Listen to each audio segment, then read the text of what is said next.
Dear students, आज हम लोग एक काइनेमेटिक्स का क्वेश्चन डिस्कस कर रहे हैं। बहुत ही कॉन्सेप्चुअल क्वेश्चन है जो कि आईआईटी जेईई इस साल में आया हुआ है। लेकिन ये उतना इम्पोर्टेंट नहीं है, लेकिन इसका एप्लीकेशन बहुत ज़्यादा इम्पोर्टेंट है। बहुत क्वेश्चंस आपको दिखाई देंगे इस पे बेस्ड। क्वेश्चन ये है कि एक पार्टिकल जो है वो इस रास्ते को फॉलो करते हुए जा रहा है directly from A to P. ठीक है, ये रास्ता। और एक दूसरा पार्टिकल है जो कर्व पाथ को फॉलो कर रहा है, कुछ ये रास्ता। ठीक है,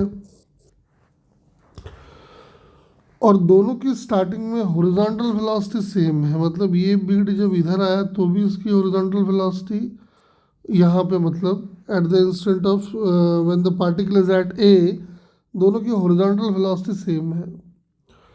तो इसमें कह रहा है बताओ कि कौन सा पार्टिकल वहाँ पहुँच जाएगा। नहीं, ऐसा लगता है हमें कि जो क्यू पार्टिकल है उसका टाइम कम होगा और पी का ज़्यादा होगा, क्योंकि पार्टिकल ज़्यादा डिस्टेंस ट्रैवल कर रहा है। लेकिन थोड़ा आप ध्यान से देखो, जब फर्स्ट हाफ की जर्नी होगी तब की बात करते हैं। ठीक है, तो फर्स्ट हाफ की जर्नी में कुछ ऐसा नज़ारा दिखेगा, ब्लीड ऐसा है, फोर्स ऐसा लगेगा वायर का, और उसका एक कंपोनेंट इधर आएगा, एक कंपोनेंट इधर आएगा। ये वाला कंपोनेंट जो हॉरिजॉन्टल डायरेक्शन की वेलोसिटी होगी उसको लगातार बढ़ाएगा, क्योंकि हॉरिजॉन्टल वेलोसिटी है इधर और एक्सेशन भी आ रहा है उधर। इसका मतलब अगर आप मान लो कि यहाँ पे हॉरिजॉन्टल वेलोसिटी 10 मीटर पर सेकेंड थी, तो पक्का यहाँ पे वो कुछ बढ़ के 20 हो गया होगा, ऐसा मान सकते हैं हम लोग। अब नेक्स्ट हाफ की बात करो तो नेक्स्ट हाफ में ये होगा कि नॉर्मल लगेगा इधर, उसका एक कंपोनेंट आएगा इधर, दूसरा इधर। ये वाला कंपोनेंट अब हॉरिजॉन्टल वेलोसिटी को घटाने का काम करेगा, क्योंकि स्टार्टिंग में इसकी वेलोसिटी यहाँ पे 20 मीटर पर सेकेंड है और स्पीड घटेगी, और सिनारियो बिल्कुल एक जैसा है। मतलब रेट ऑफ एक्सलरेशन और रेट ऑफ डी एक्सलरेशन एकदम एक जैसा ही है।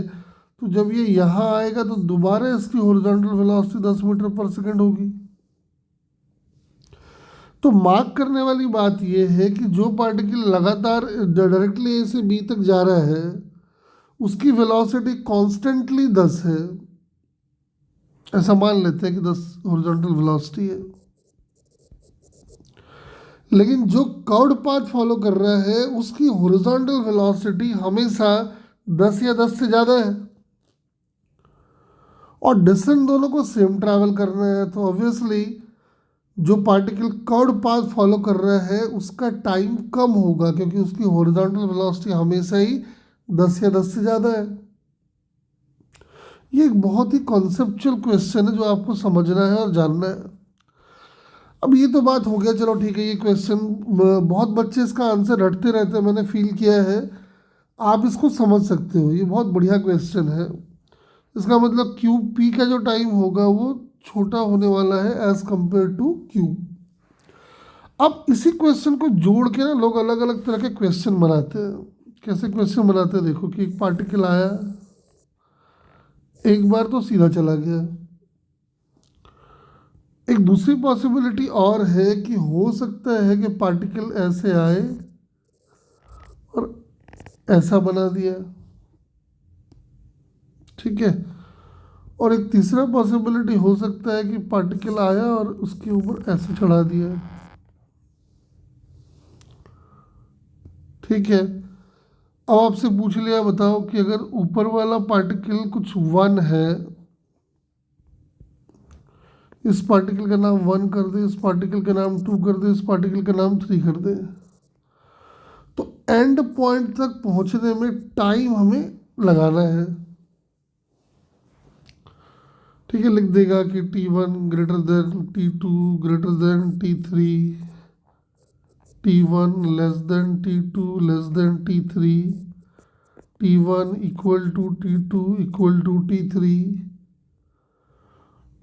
ठीक है, या तो कह दिया कि T1 जो है वो T3 से बड़ा होगा और T3 जो है वो T2 से बड़ा होगा। ऐसे कुछ 4 ऑप्शन बना दिए। तो अभी जो कॉन्सेप्ट हमने सीखा है तो एक बात तो समझ में आ रहा है कि 2 और 3 के मुकाबले में देखें तो 3 का टाइम कम होगा, यानी T3 is less than T2।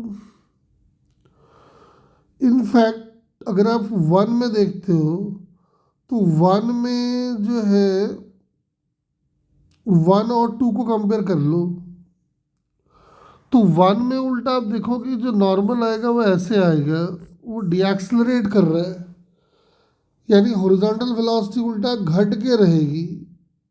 तो टाइम सबसे ज़्यादा 1 में लगना चाहिए,